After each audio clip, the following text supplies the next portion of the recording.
Hey, y'all, this is Jeffrey Fischer, and you're watching the Break It Down show. We kind of got started with that, you guys. Sorry about that, but that's what warriors do. We just get going when the time comes. Let me back us up. I want to address something real quick, just because, look, 7 billion people are never going to see this thing, right? And so we can always kind of back up and do bona fides. You and I both understand war.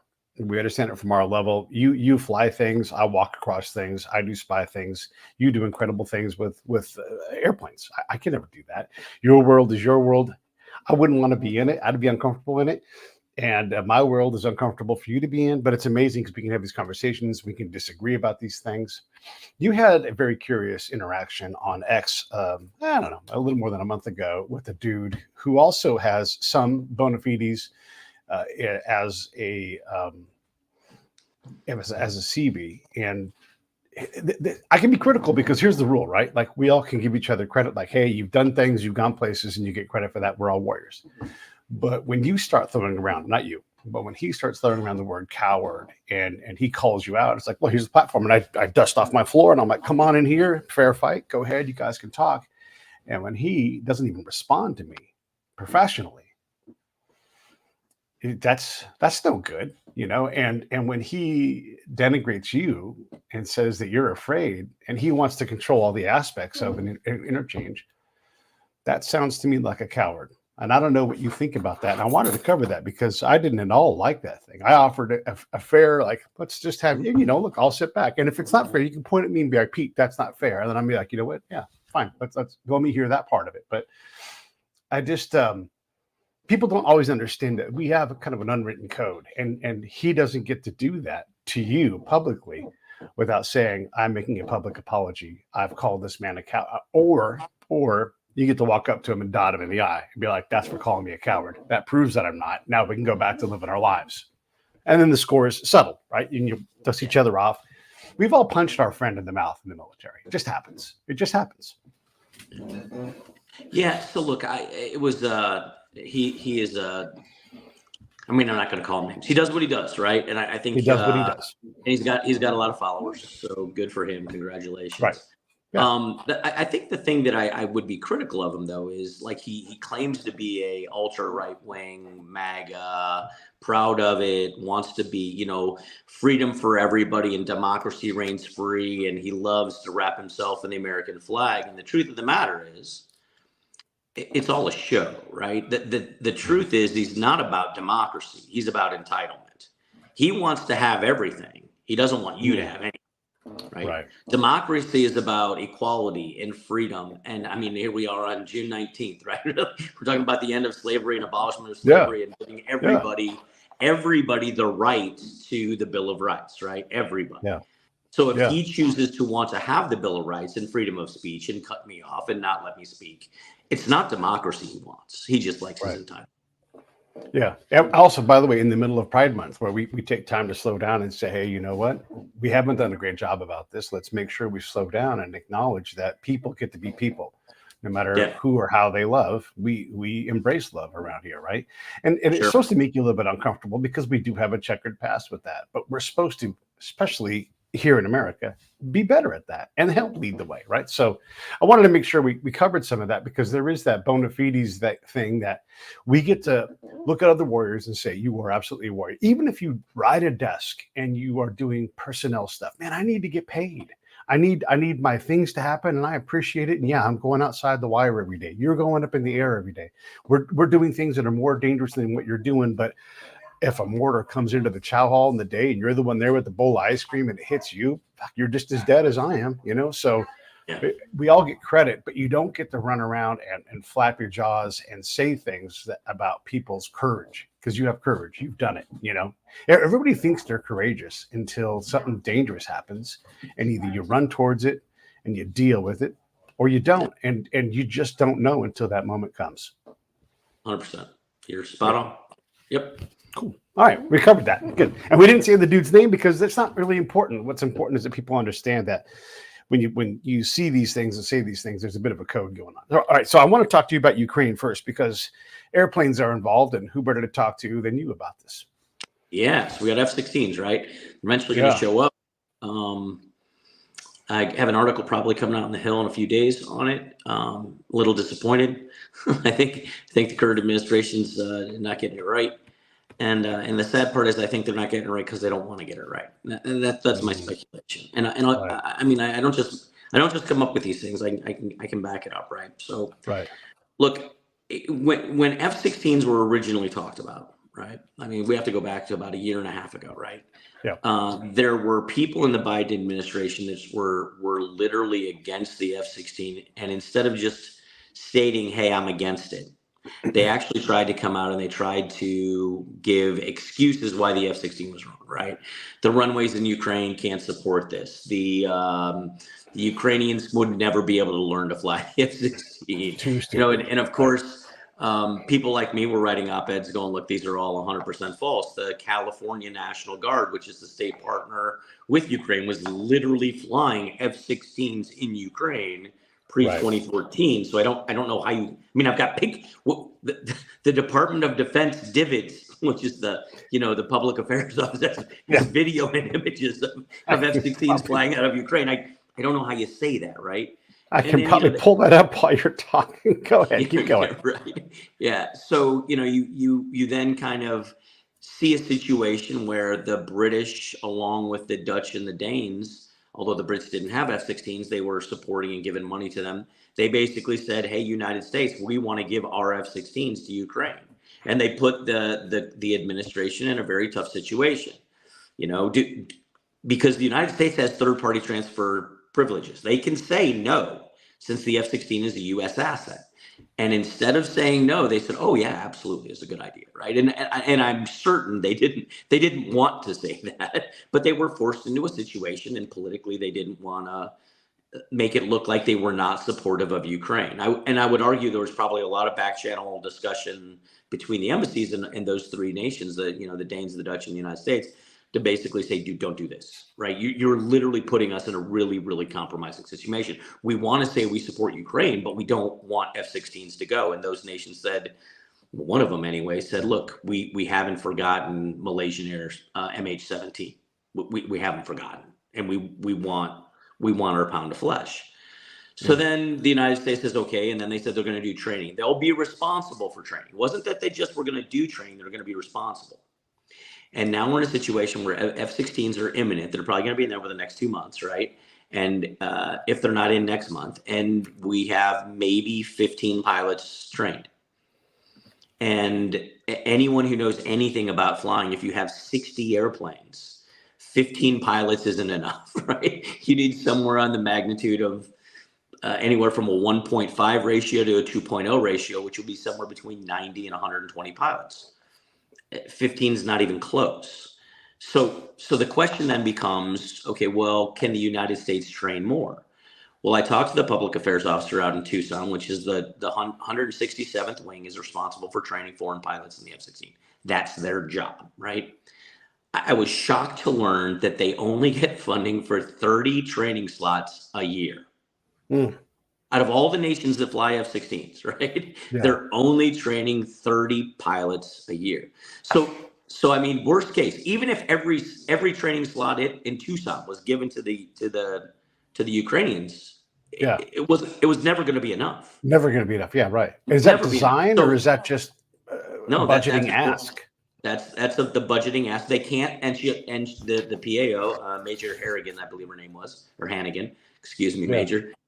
She basically said we have no surge capacity. Because I even asked them, like, can you surge? She said, no, we don't have a capacity to surge.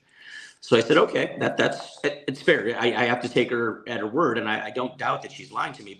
But here's the question. Let's press pause here for a second, because people have to understand when you work at a training and doctoring facility, you have what's called a horse blanket. And it's going to be real simple here. And just imagine if you put tiles on your blanket and you're like, there's all the training tasks. Okay. And then you start allocating where everything goes. And then it's like, Ukraine needs their square. Oh, shit. You know what? They need all these other, we don't have the space for it. And so it's all about cutting and how many hours do you get? And let's say it takes, I don't know, 500 hours to train a pilot to basic proficiency. And we're like, We don't have it, and so everything gets condensed. Like in my field, it's some years it's 17 weeks to train a counterintelligence agent. Then they're like, nah, well, now you've got 250 hours. You're like, whoa, whoa, whoa, and so how many international slots? Well, we have 10. Now we have 2, and it's just you're always massaging that capacity. Oh, and by the way, always underbilleted for instructors. What do you mean underbilleted for instructors? We're required to have this many. Well, we don't have them.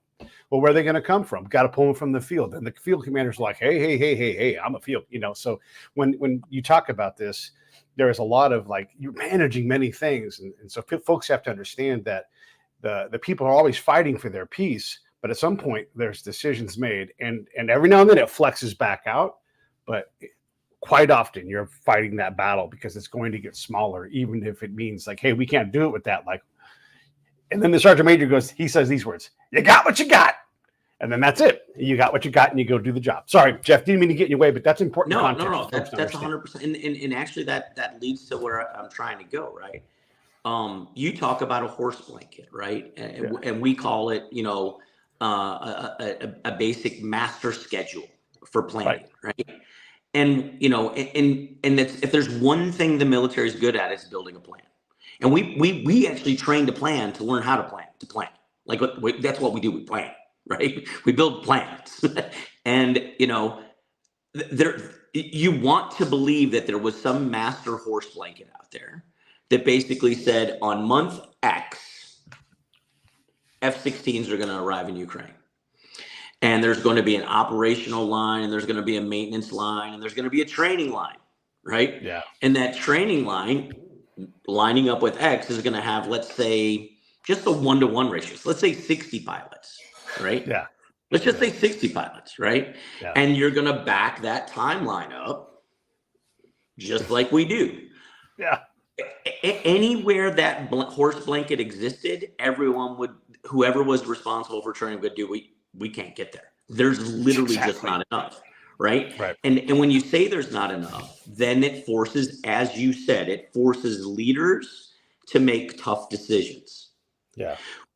As an example, one tough decision could have been to take some of the leadership out of the Tucson National Guard, send them to another Air National Guard unit that literally is just doing regular F-16 stuff and saying, dude, you are now the Ukrainian schoolhouse. Congratulations. Right. And you're going to get tons of hours and you're going to train. And we're not going to mess with Tucson because Tucson has other guys they have to do. They have to do Egypt or, Slovakia or whoever the hell they got. They've already got people reserved for these slots. You are now the new schoolhouse. And that's just, Colonel Jeff coming up with like one idea. There's probably at least, there's a lot of good field grade officers from the F-16 unit that work in staff positions that could come up with probably a dozen other great ideas that would push leadership to make a decision. The bottom line is leadership didn't make any of those decisions. We're now in a situation where we're almost to the end of the horse blanket and we'll have roughly 60 airplanes with 15 guys.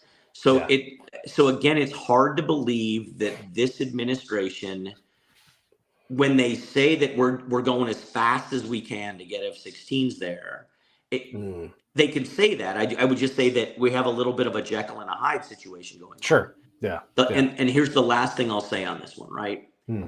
Macron just a week ago said, hey, I'm going to give you Mirage 2000s and I'm going to train your pilots and I'm going to give you maintainers and we're going to have the whole thing done and they're going to be there by the end of the year. Yeah. If Macron can truly develop Mirage 2000s with pilots, with maintainers in under 6 months, the black eye that will be on the current administration for not being able to do F-16s as the United States of America in 2 years is going to be a pretty big black eye. Do we even see black eyes? I mean, I just saw our president go robot a couple of times this week, full fucking robot, right? And look, this is not a political statement, it's a statement of fact. Yeah. I don't know what you do. Like, look, and that person's running for the office, right? And I'm supposed to take that seriously. So I hear you on the black eye thing, and I believe you on that. But do we even care to care? I mean, look at all of the things that all of these people do, regardless of party. Look at all of the mess ups. Yeah, I You like and it I've talked because about the SecDef going, I don't know how many people are there. I can't protect them. I don't know yeah, what to do. I'm sorry I made an E4 excuse. I don't know where I saw where everybody. I mean, over and over and over. And that's just this administration. We can go back like we can do this all day. yeah. I had a discussion today. I was on Aviano Airways with one of the senior Yeah. officers there. I was joking with him, and I said, there are so many great ideas that exist in the world today Yeah. that you just can't say because now everything is political, Yeah. right? Yeah. And the example that I gave was, so you've been on a military base, I've been on a military base. One of the biggest buildings that exists on military bases is the dorms or the barracks, right? Yeah. Where all the first assignment guys and gals live, right? Yeah. And there's massive parking lots there, and every single one of them's gone out and bought a brand new car because they went to auto sales, and, right? And they're going to buy their car, and they're going to get the Dodge. They're going to way overbuy, right? Okay, Yeah. that's fair. We all know what happens, right? Yeah. Not a lot you can do about it. Why are there no EV chargers in those parking lots? We have a current administration that's basically Yeah. saying that he wants to try and electrify the. That's great. Okay, Yeah. that's what he That's says. right. Yeah. He's got billions of dollars going to the Department of Transportation, who literally is supposed to build thousands of EV chargers.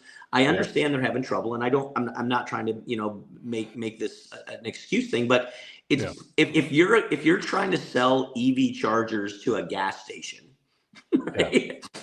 Your customer base is probably a little skeptical and probably not really very receptive, right? They're making a lot of money on gas, right? They probably don't want it. But if the Department of Transportation went to the Department of Defense and said, "Hey, I got a deal for you. I'm gonna give you a dozen chargers in every one of your barracks parking lots, and I'm gonna pay for it."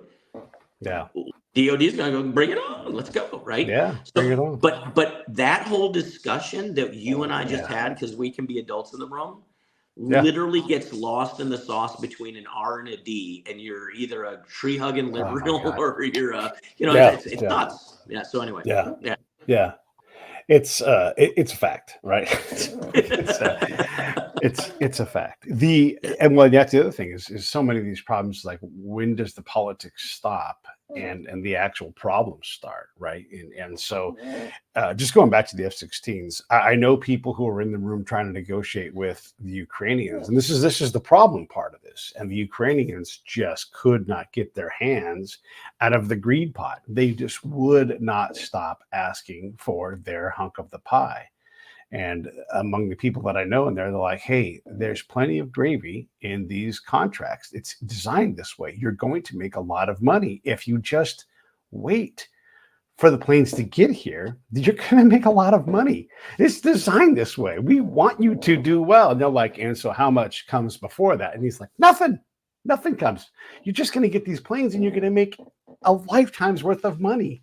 Just hang in there. It's got to be legitimate. They're like, no, thanks. We want the millions and millions on top of that. And then they grade me. And then he's like, well, then I have to say that it's not going to. And this hurt them, right? This hurt their ability to get it. And the person I'm talking about had the influence to push the goal line back a little bit and be like, I can't sign off on that, not in good conscience, And when you have that inside and you see how look, everybody's corrupting. We're corrupting them. They're glad to be corrupted and all this kind of stuff, right? But when you see how they run their world, because a lot of these guys are really former Soviets, and you hear the phone calls and you see these things happen and you realize, oh my God, like it's there's a lot of money being exchanged. And so the amount of money we have to be willing to pay that we're not willing to pay because we already know that all that money's already loaded in there. It makes all of this stuff. That's the bigger problem, right? Is like, how do we accomplish this thing when there's already all this money loaded into the system to satisfy that thing, and it's still not enough? Yeah. It's not an easy it's not an easy solution. The one thing I will say about corruption, though, that I really like, and I defend her a lot. I had a chaperone when I went as a senior military diplomat to Ukraine. Right, she was a college student, and And by the way, my wife was there with us, so this is not for where some people think the story is going. It's not Yeah. that story, right? Sure. And Yeah. she ended up being an international lawyer, and now she's very young, right? Yeah. And she's dedicated to trying to clean up corruption in Ukraine, Sure. and I couldn't be more proud of her.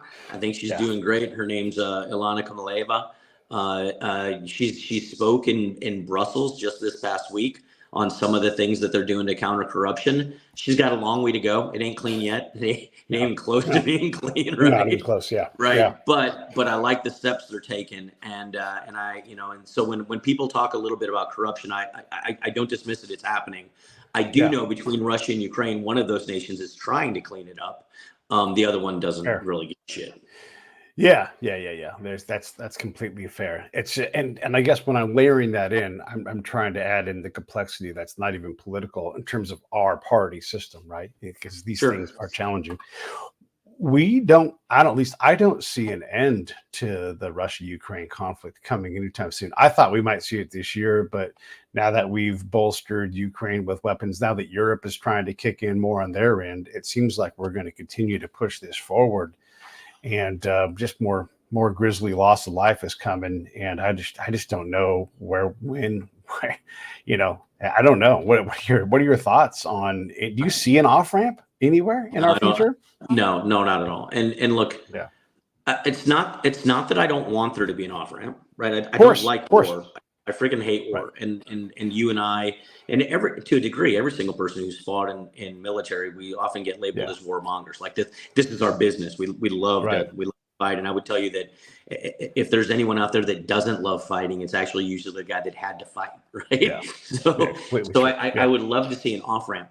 The reason I say I don't see an off ramp, and the reason I agree with you, is when you look at the most recent peace summit that Ukraine held, along with the peace proposal that was offered by Putin, and you set those two documents next to each other, they're not even close, right? If you're a diplomat who's trying to find common ground to start from for a ceasefire and work to resolve these issues, you could call one night and one day, and there's no sunrise or sunset on either one of them, right? It's high noon or it's pitch black dark.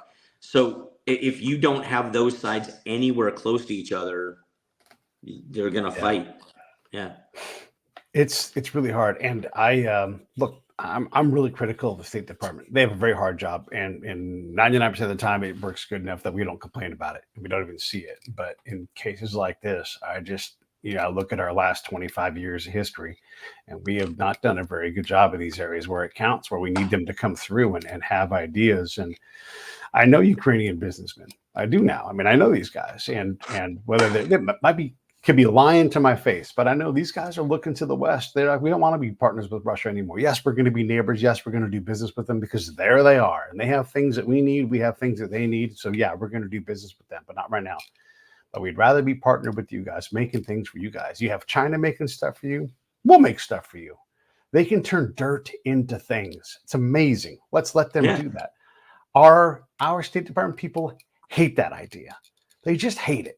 They want them to do things that aren't in the interest of Ukrainians who just don't want to go that direction. And this is where we get our problem, where we don't want people messing with our elections, but we sure as fuck want to mess with other people's.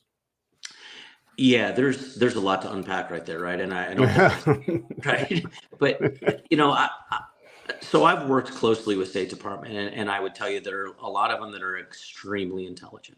Right. There's a lot of great people. They come out of amazing schools. And the last ambassador I worked with was a Harvard grad, and I put him on I love just talking to him. I love picking his brain because he sees things from so many different aspects that I just would never even consider. Right. Sure. Yeah.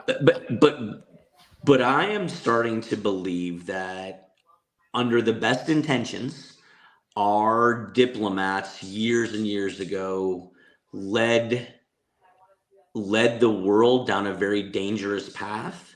And again, they didn't intend to do it, but that's where we've ended up. And I would argue, and this is a little provocative, I fully admit it, there should not be a Geneva Convention, Mm. right? I would argue that creating laws of war has basically has given a situation where you already know that the person who has the disadvantage is going to break the rules, and then Right. he's going to accuse the other person of not breaking the rules. And the concept of basically ceasefire over everything, so I can give, conditional surrender, right, is literally the biggest problem we have. Because if you're a leader who wants to rebel rouse, right? If you want to go and like, hey, those guys next door to us, I would like to have some of their land. If Yeah. you know that you can get away with a conditional surrender if things aren't going well, and you can remain in power and things aren't going to go that way, you're Yeah. somewhat enticed by just the foundation of the world to believe that maybe I can go take that chance, right? Yeah. But Yeah. if the laws of armed conflict didn't exist, and if there was no such thing as conditional surrender, and everything was unconditional, you are going out of power, and you're probably going to die if you lose. Yeah. So the gravitas and the desire probably goes away quickly when you know that Saddam Hussein I can shoot a couple missiles. Hamas goes, I can get away with some shit, right? Yeah. Putin says, hey, those guys got away with it over there, and they stayed in power. Like, Yeah. why not try this, right? So Yeah. so if those things were, and it's distasteful to talk about, right? Because Yeah. we are human, and we would like to believe in a world where we can have in Latin, jus in bello, laws, Mhm. justice in conflict, which, Right. as a guy who's fought in conflict, I'm telling you, it is the ugly, most graphic, most barbaric, most inhumane, nastiest thing in the world you can imagine. And if you've Yeah. never been there, it's really hard to explain to, I can't explain it to someone who's never been there, but like it's not like you have a police officer come up and go, hey, you can't do that. And he's going to write a ticket to the terrorist that just blew up your convoy. Like Yeah. the notion of laws and wars just really doesn't work. It is tough to understand we talk collateral damage. Like, oh man, now go meet those people, and 99.99% of us never ever do, and I don't know how close you get to that part of the battlefield, but I'd venture probably never. But I do. I go meet these people, and it's awful. It's awful to walk up on the fresh grave, meet the freshly grieving mother or whatever it is, and you're like, yeah, for what? Like a part of the map that we don't even want to be on, and we just killed these people, Oh, and they're saying it's the wrong people. Maybe right, maybe wrong. I don't know, but that mom sure as hell feels it. I always talk about affect over effect, and so yeah, sure, your BDA, your battle damage assessment, is whatever these numbers are, but I'm looking at the affect right there, Yeah. and man, Yeah. oh man, it's There, hard to balance the scale. unless I'm wrong, there's no battle in the history of mankind that did not have civilian casualties. Yeah. And I don't say that because I want to be an asshole. I say Yeah. that Yeah. because this is part of war. Yeah. Right, that the notion where you can't target that because it's a civilian, that's a mosque. Well, if there's bombs, and then you get Right. into this crazy freaking rabbit hole where people, if you choose to be Palestinian, and look, there's a lot of good Palestinians. I have a lot of them that are friends, especially growing Sure. up in the Chicago area, right? But Yeah. if Yeah. you have Palestinians in that area, in the Gaza area, that are electing and re-electing and supporting Hamas, and you didn't think that you were going to potentially ever be a target, right or wrong, I don't know how you got to that calculus. I don't know how you got there, right? Yeah. Civilians die in war. And if you don't want to die in war, then if you're a democracy, you vote the idiots out. And if you're not a Yeah. democracy, you do something to try and remove autocrats in power that are literally killing your sons and daughters and your civilians. Yeah. Boy, oh boy, right? Yeah, I I mean know that's it. you probably want to like sit back, and that's fine, man. We can disagree on that. And that's fine. No, I don't even disagree. Like that's the reality, right? Like, Yeah, it belongs, if it's a democracy, that's literally the meaning of the word. The power belongs to the people. Same thing with republic. It's just the Greek version of it. It belongs to the people. And yeah, so it's our thing, and we have to vote accordingly, right? And that means you don't vote with your party, you vote with the people and what they want to do. And so, right. yeah, how do you stop that? And you're talking about Israel and Palestine, and it's a mess, and we get lied to all the time by everybody, by everybody, Yeah, you know, yeah, and it's awful. And I agree with you. Like, civilians are going to die, and we have to do a better job of deciding when we fight, where we fight, why we fight, and then achieving our outcomes. Like, let's make you the wing commander, and let's put you in the IDF. One of the possible outcomes is that we go back to the 67 borders in Israel, and yeah. you're a wing commander in the IDF. You want that? Is that going to settle it for you? You're going to be feeling safe that your daughter's going to be okay? I don't know. I don't think it settles it. And that's a legitimate outcome. That's how we get the ceasefire, not the end of the war. Well, And so, what do you well, do? and that war was a conditional surrender, right? It was not Right. ended, in unconditional situation.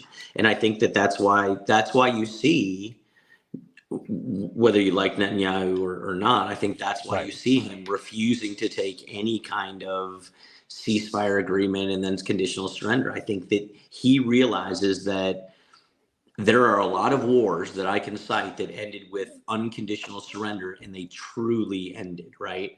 Yeah.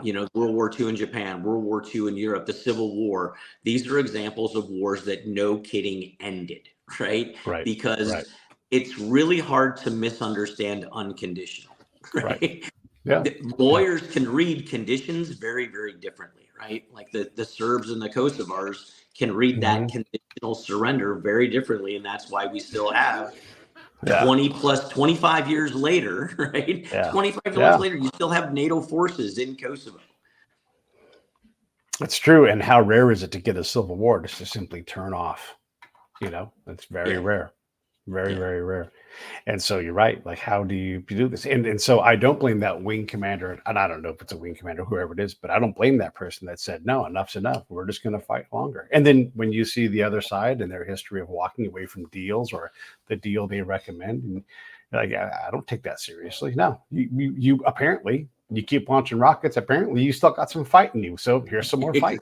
Exactly. And as awful as much 100%. as I don't like war, I mean, they both want war. So 100%. lumberjack match. Go ahead and get Yep. in there. Yep. Yeah, it's awful. Do you see an off ramp there?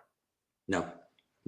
And I not only do I not see an off ramp, but I would tell you I see that war coming to a conclusion much faster than the Ukrainian one, because I think that the balance of power is just, unless someone comes into the fight and supports Gaza. And I'm not saying Hezbollah just shooting a couple rockets in, right? I'm talking about, no kidding, ground forces coming in some large scale fashion. That there's such an imbalance of power that this ends, and it doesn't end well for Hamas. Yeah. Do you think relations with Egypt or Jordan are going to be a contributing factor? Like, do you think that they will sour towards Israel if Israel continues to fight? I think that Jordan and Egypt have to save face in the Muslim community publicly, but I also think privately they are they're they're kind of cheering on, right? They're cheering Yeah. on, and I hate to say that, but they're cheering on Israel to a degree, and they're going to say all the right things, right? They're going to say all the right things publicly, but they would like to have a neighborhood that's a little bit more peaceful, right? And I And think that. profitable. And profitable, peaceful and profitable, right? And prosperity. Yeah. And I think that those leaders know full well that as long as Hamas exists, that they've got some bad people in the hood, right? That are doing bad things. Yeah. And if you want the hood cleaned up, they got to go. The other thing too, and this continues to show like how this thing escalates and becomes more complicated. You also have like it's more political than it is religious, but there is a religious element there. Iran somehow backs these parties that are actually Sunni, and so the Egyptians and the Jordanians, they don't want Iran to do well. They want them to do less well, and because that doesn't help them if their proxies are giving them more influence in the region. So there's that element as well. Even if they're looking at like, well, we don't want Israel to do well. I think in some senses they would rather Israel be a good business partner with them and do okay and have stability than to have Iran establish a greater foothold and create more instability. It is a riddle wrapped in enigma with many, many different tentacles, right? Yeah, and yeah. There's there's offshoots and on ramps and off ramps in this that we could spend days on this. And breaking news: Jordan invades Israel. Yeah, you've got the Muslim relationship, but then you've got the Sunni Shia break, and then within the Sunni Shia break, you've got other issues. Then you've got the dynamics of economics and oil on top of that, plus potential nuclear weapons. And it literally just doesn't stop, right? It doesn't stop. It's curious. So before we got on, I was trying to see the Netanyahu speech that he gave the other day, yesterday, I guess. And if you look that up on the internet, it is very hard to find just him talking. You can find everybody talking about what he said, but just to find him talking, it's like the internet refuses to give you. This is a world leader just saying what he says. The same thing with Donald Trump. You can find everybody else talking about what Donald Trump said, but just to find that person's words unedited, I didn't find it, frankly, and so that's also like this confounding thing. And I talk about information operations all the time. Like when someone puts an adjective in front of the thing, affordable housing, big pharma, whatever it is, these are words meant to push you, and so I can't find and I'm not saying this is not for or against Netanyahu. It's just don't push me in a direction. Let me hear that person's words unfiltered so I can decide for myself on what they actually said. Yeah. When I talk to, sometimes I talk to groups, right? And I talk to kids in high school and one of the first things I tell them, like, pull out your phone, right? And I'll say, hey, so the recent law just passed the House of Representatives in Congress, right?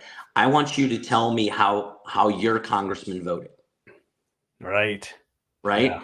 And if you don't know how to Google search for a no kidding roll call, it's actually a roll call, right?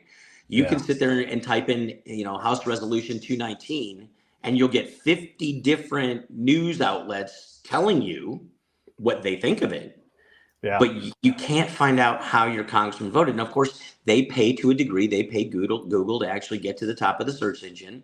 The U.S. government doesn't pay Google to get to the top of the search engine. So you literally have, it's really sad. You have to dig to figure out how to get to where your congressional representative voted on anything. And if you don't know the keywords to find it, it's really hard. And of course, none of the news agencies bury a hypertext in any of their articles say, here's where you can find the vote. Because they know full well you'll leave immediately. You won't read the rest of the page, right? And so often when they do have a hyperlink, 6 months later, that link is dead. Yeah. So many dead links out there. You're like, well, what in the hell's going on here? And I'm not making like a big conspiratory. But the thing is when you try to make these decisions and inform yourself, and you're right, like you look at anything, you go out and you try to read a bill. Who can read these bills? They're ridiculous, and so, gosh, yeah, you want to try to decide if your representative is representing you. Try to get a hold of them. Send a letter. You can call them. Probably not going to talk to them. Probably not. That's the God's honest truth. Yep. No, so you're right. Yeah. How does it work for you? You live in Europe. Who is your representative? So I work through the U.S. Embassy. I'm a resident so I'm like a green card holder in Austria, right? Right. So I'm still a U.S. citizen. So I'm registered in Florida, right? Mm-hmm. So Florida is my it was my retirement state. So until I declare something differently, I have a Florida driver's license. If I had Florida property, I'd be paying Florida property tax and all that good jazz, right? So yes, I get they'll mail me a ballot and I'll vote, and I still have that right, and and of course I still get my pension through the U.S. military. So Right. So, but if you lived on Guam and that was your home of record, you would vote how the Guam folks on Guam vote. You wouldn't get to like vote for president and that kind of thing, right? Like you would have that limitation. correct. The Right. only stipulation that would change that is if I was a U.S. government contractor under a Right. contract Sure. in Guam, but still declared my home state of residence to be Florida, right? Right. But if you're Right. there and you're a U.S. citizen, then that's where you vote. If you're in Yeah. D.C., right, you vote in Yeah. D.C. You don't have a representative, but you vote, Yeah. man. Yeah. What are your experiences when you talk to people in Austria where you live? How do people perceive the U.S. right now? So Austria, it just had a recent election, right? All of Europe had a recent election, and it wasn't an election for the countries. It was election for the European Union on how each nation was going to fill their parliamentary seats in the European Union. Austria swung substantially to the right, right? So the far right party gained seats. They didn't win outright, right? But they gained seats, and they advertised in some pretty salacious ways, right? So that one of their billboards was, no kidding, Zelensky kissing the EU chancellor, kind of making out with her at the top of it. And then it basically said, no more war, you crazy. And then it had like, don't support what's going on in Ukraine. So you've got those people who are kind of sick of it. When I try to explain Europe to an American, I said, okay, so you can dislike and you can read our news articles about Viktor Orban, who's the head of state for Hungary. Right. And that's okay. You don't have to like him. This isn't a like or dislike thing. Right. But I try and equate it to, okay, so Hungary is Texas, right? So Hungary is like the first line of defense for the European Union of all these immigrants flooding into Europe, right? And Germany is kind of like New York, right? So they're well protected, they don't care, but they're kind of mad at Hungary, going, "Hey, dudes, you guys need to, we're telling you have to let the immigrants in, and you got to, and you don't get to put up walls, you don't get to deploy your forces, and if you don't do it, we're going to punish you," right? Yeah, right. So the immigration issue between the United States and here, I can draw parallels, and I can show that there's, we've got a little bit of microcosms going on between both of them, right? Florida to a degree is much like Italy. Aside from being peninsulas, they both have naval vessels out there continually floating around protecting their borders, so boats with a bunch of people don't just wash ashore and get on. So you can have all these similar dynamics. The big difference, however, is we have states and we have federal money that's collected and sent to Washington, D.C. And then D.C. doles that out, disperses it back to the states. Even though we have states' rights, the states don't have a lot of money. Right. It's completely opposite here. The states have all the money. The European Union doesn't have any money, right? So the money stays with Italy's money stays with Italy. Austria's money stays with Austria. Hungary's money stays with Hungary. They send a little bit up to the European Union, but basically enough for the government to run, right? So that's where the difference lies, and it's going to be interesting to see how that progresses. I don't have an answer. I can point out the differences, but it's fascinating to watch, right? Yeah. Well, I know this. I guess he's a general now, a Finnish general who's also a professor, and he said that there are many Europes, and here, especially on Twitter, I'll have a conversation with someone. I'm especially big on folks who want to try to fix our transportation system here. And I'm like, you have to know the transportation system. And we have more rail than anybody else in the world. We have so much rail. And if you want to change that, you have to know about the system, because they want there to be high-speed rail everywhere. And it's like, calm down, slow down. takes time, and you have to know what the problem is and try to figure out how you can improve it by like 2% a year for 10 years in a row. Like, can you even do that? Right. And we want to make these wholesale changes. And so Yuri, he's like, there are many Europes, and you're like, you're right. Romania is nothing like Azerbaijan, which is nothing like Malta, which is nothing like Iceland, and all these different interests and problems, and trying to blend all these things. There probably shouldn't be a lot of money at the EU, because how are they going to help? I mean, you think about like a place like Albania, what does EU know about Albanian problems, and trying to sort out the former Yugoslavian states. And then what are the Baltics? What are they feeling right now with a slightly thuggish, if not completely thuggish, Russia, which is trying to absorb places, and I bet Belarus is trying to, like, hey, we'd love to be part of you. Like, there's all this stuff in Poland, just over there doing steroids and like going, yeah, bring it. We love, all these places, and then you have completely different. It's just all so different there. And in our own way, we're very much like that, right? We have our southern regions and Southwest it's all so different, and it's very hard to manage any of these places. But when we try to compare the US to an entire continent, man, that's crazy, to try to compare. Yeah, it is, but I'll flip the coin over a little bit on you. Please.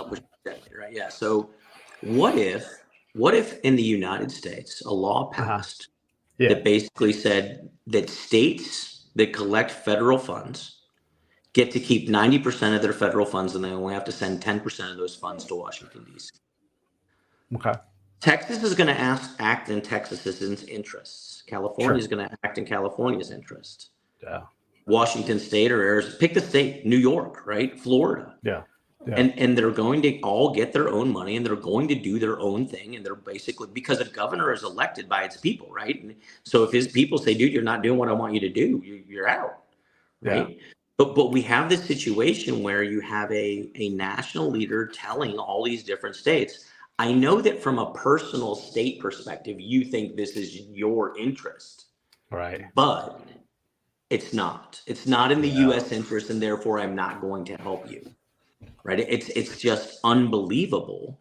And that's what Europe is. And we could have that. If we change that in 20 years, I guarantee there'll be some US general going, there's a lot of United Stateses, right? There's a lot of states, right? And whether we're right, whether our form of democracy is right, or whether this European Union, a great experiment, is right, I don't know. But it's fascinating to compare and contrast them. We have also another element too that, and if Pete was president, this would start changing instantly, is we have a king as well, because the president could just start writing executive orders and spending vast sums of money. And the Supreme Court can be like, no, you don't. And he's like, well, I did it anyhow, And by the way, all these other ones, and all these old ones, they're still doing it too, And so, like, you have this ability just to say all of you are going to absorb this cost, or we're just going to just make this money from somewhere, right? Like there's no accountability really there, and there's no let's look through these old EOs. Let's get rid of the old ones. Let's get rid of that authority. Let's check that. And so even when the Supreme Court tries, it doesn't always win that fight. And so if Pete was president, I'd be like, hey, listen, Congress, you guys in the legislatures, we got a whole bunch of these executive, thousands of them. So I'm going to start tearing up 10 at a time. You guys can pick, but get to picking, get to writing laws, because I'm going to start tearing them up every night. We can all have dinner together, but it's going to start tearing them because it's not my job. I can use it for fire starter to get the barbecue going. Yeah. And again, you make the list, but we're going to get rid of these things because that's on you guys. And by the way, here's first EO I am going to write, because I reserve the right to write these things because my peers established that if you are worth over $100 million as a legislator, congratulations, you've won. You need to leave. I'll take your resignation tomorrow. And so that'd be it. And then we get to work, but we don't have that. And so money is so influential in politics in a way that I don't think helps us. So says people. Yeah, I agree. Yeah. Regular people problems aren't necessarily being addressed, and we take really big stabs at really big things and we don't land them very often. And I think that's so just too wasteful for my tastes, Can't disagree. What else do you want to get into, man? I don't want to talk politics too much. No, it's all good. I think I think we got a little bit of time left here. If you want to wrap up with the $20 million question that's floating around Europe right now is Putin going to drop a nuclear bomb somewhere over here and basically cause fallout? I think that there's a lot of people over here that are a little afraid of that, right? And I think it's all bloviating. That's my position, but there's other people out there that see different. So. Sure. Yeah. Yeah. Yeah, I mean, it's a reasonable question, reasonable fear, and we're going to continue to have it, right? But we had it when President Trump was in power, and it's like, hey, he's going to drop a nuke. He didn't do it, but and Putin's been in power for a long time. Is he going to break? Is he going to break the norm of him not doing that? I mean, I don't know. Yeah, I think we talked a little bit before. I think he can be a very bad guy and be smart. Those are not mutually exclusive, right? So I don't think Putin's dumb. I think he's really smart. I just think he's a really bad guy, and he's really, really evil. And I think he's a thug, and I don't like that, right? And that's just my personal opinion. But I also think that he would be wise to realize, and I think he does, that if as an observer of what's going on in Israel and that region, right? For years, Hamas had an information campaign that literally limited what Israel could do with respect to response. Israel could not come back with a heavy iron fist at any given time because it just wouldn't be accepted, right? Right. And that all changed on October 7th, right? And I would argue that October 7th gave Israel far more latitude to respond to Hamas with a heavy hand than it had before that. It break, go back to Russia. And I think that he is smart enough to know that Putin has a fairly significant maneuver ability in the information space, right? So he can get away with a lot of stuff. And Ukraine and the West cannot just come back and slam dunk on him. That would change if he set off a nuclear weapon. A nuclear weapon would be Russia's October 7th, a la, Hamas. And he doesn't want that to happen, right? He doesn't want the West to fully just go, dude, you went too far. And I'm sorry, we're going to let it go. That's the first one. And I think the second one is look, he's fighting two wars right now. He's fighting a war against Ukraine that's physical. And it's a real war, but he's fighting an economic war against the West right now. He's literally doing everything to bring BRICS forward, right, and get BRICS to be this true challenge to the U.S. dollar. And maybe he'll be successful, but I would tell you, if you set off a nuclear weapon, the other letters in BRICS minus the R are probably gonna go, dude, I gotta step out of this for a while, right? So he might advance on one war front. He would definitely start being punished on the second one. So he can keep talking about it, and he keeps saying he's going to do it, and he can get drunk Medvedev to keep swilling some vodka down and throwing out some outlandish claims, but I don't see it happening. Yeah. We've seen one political leader get smashed into the side of a mountain recently. We've seen some dams get blown up and all this kind of thing. There's these things that happen, and you don't want to, like, a lot of these things are just dumb luck.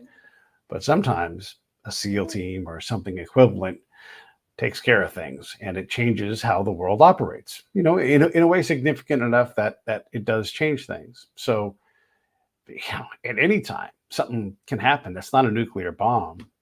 But boy, there's always something that's next, right? I mean, would you at all be surprised, and I bet you wouldn't, that one or neither Donald Trump or Joe Biden runs for president by the time we get to pulling that lever and saying, I voted, right? Like these things happen. So do you have anything where you're like, I wouldn't be surprised if, Putin wasn't even alive in 300 days. I mean, it wouldn't surprise me at all. I mean, he's not a young guy. He's been rumors that he's sick. And by the way, it takes less than a battalion of people who are dedicated to throwing someone out to throw them out, right? So I don't know. Do you have any feeling like we might see a dramatic change of power to include even in Iran? I mean, I've just thrown a lot of people out of power here in this last little sentence, right? But it's always on the edge of something happening. Yeah, there was a very powerful, prominent Iranian leader that somehow just got turned into splatter on an Iraqi Yeah. tarmac. And there was people who argued that, hey, you're not allowed to openly assassinate world leaders, right? Yeah. And I'm like, oh, is that one of those international laws, like the laws of armed conflict? Okay, where was the international police to write a ticket to the team that did that, right? I'm like, Yeah. Yeah. so I joke, that's a little tongue in cheek, and I get that, but I think Yeah. that this is again the situation where if Putin does go too far, Yeah.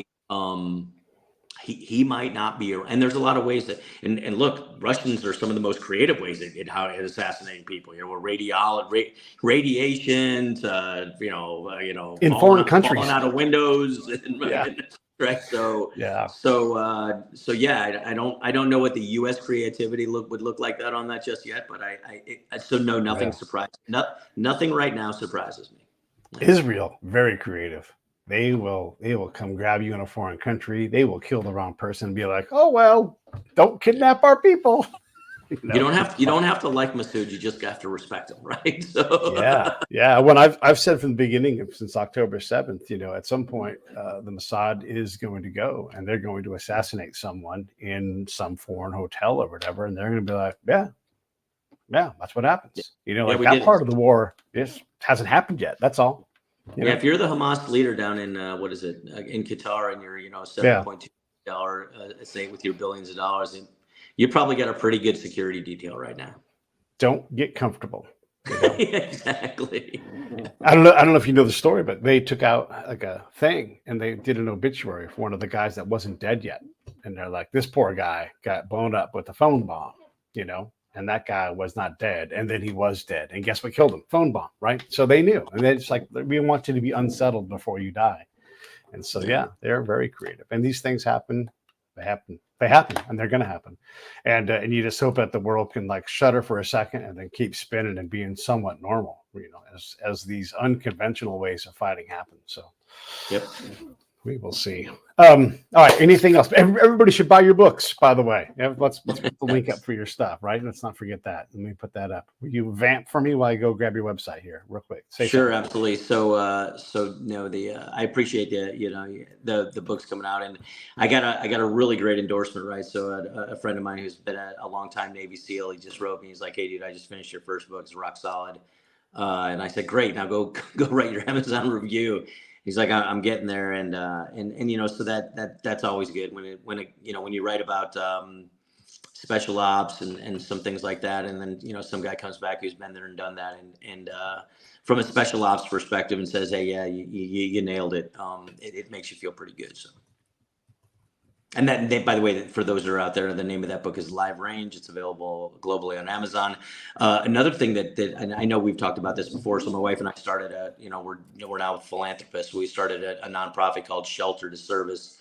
And dude, we just had 2 massive donations come in, right? So nice. Big shout out to if you're in the Kansas City area, big shout out to Recon Restorations. They are donating $100 from every roof that they redo from an insurance camp, in the name of the people that had it done, and in well over $1,000 last month, right? So I couldn't be happier. And then another company, his private, a U.S. company is working at actually getting and paying for a full up dog. And we're going to give it to either an Austrian or a Russian disabled police officer, and basically show these governments out here the value of dogs for disabled guys. So we're rocking, and again, that's sheltertoservice.org. If anyone wants to see what we're doing, please, it's a great news story. So my dog's over there on the couch right now. Zoe, she was a Belarusian black lab that we rescued, and now she's my service dog. So took her out of a shelter and saved her life. Yep.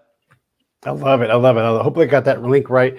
I put a couple links up here. Here's the latest book on Amazon. You can get that. You can definitely jump all over these links and all of the remarks. There's that one. Here's Jeff's website. And thanks. I love having conversations with you, because you've been there, done that. You talk to people, much like me. Like, you go out and have these conversations, you get your mind blown, you put it back together, and you start to try to figure it out. And so more of these conversations is what helps all of us trying to understand how complex these situations are. And you mentioned your ambassador friend that you talked to, and And then you bring the ground truth to them, and they're like, yeah, you know what? I don't know that stuff. Like, I know how it's supposed to work up here, but then how do I make it happen down there? I haven't got the first clue, right? And so it's amazing when we can have these conversations. You and I are on different continents across the ocean, you know. And next time you come to my hunk of the world, we got to get together and I would do that. And by the way, I am flattered by what you said, but look, we're I think we're similar peas in the same pot, right? I really enjoy talking to you, and you definitely forced me to think about things in different ways, and I think that's helpful, and I love the fact when we do find things that we want to attack from different angles, and we want to find the truth. And it's never about confrontation. It's never about who's right or wrong. It's let's lay all the facts out and see what the cards bear. No, I'm not saying we're reading tarot cards. Nobody take that the wrong way, right? We're not predicting the future. We're just trying to understand it. No, man. Well, listen, let's do it again soon. Let's get somebody else in here and mix it up and make it complicated. And I'll hang in there. I'll say goodbye to you, but everybody else, thanks. Here comes the guy who talks with his hat on. Hey, thanks for watching the show. I really appreciate it. Right here, you can subscribe. Please do that. It makes the show grow. Hit that notification bell so you know which incredible guest is coming up next. Down below is the PayPal link. You can put a small subscription in. That is an enormous help. All that money goes right back into the show. And then right up over here are the next episodes you should listen to, curated by yours truly. Thank you so much